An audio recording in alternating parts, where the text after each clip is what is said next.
Hey everyone, if you've been waiting on the sidelines of the GTA housing market, the latest numbers from the Toronto Regional Real Estate Board prove that things are officially shifting. Let's break down exactly what's happening.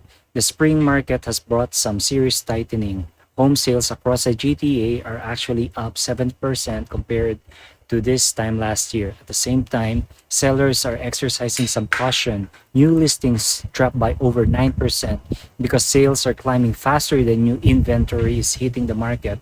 Competition is beginning to heat up again in some of our local neighborhoods.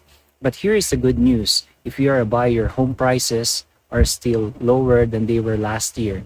The average selling price across the GTA sits at around $1,051,000, which is down about 5% year over year. However, we are seeing early signs of month-over-month stabilization. Prices edged up slightly compared to last month, meaning that window of maximum negotiating power might slowly be starting to narrow. As always, the market depends heavily on what and where you are buying. The condo market is seeing a nice rebound in sales, but because inventory is still healthy, buyers still have great leverage.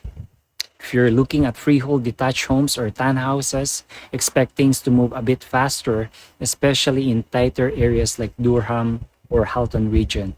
The takeaway, we are in a market transition. Buyers are taking advantage of lower borrowing costs and stabilized prices, but they aren't rushing blindly into bidding wars.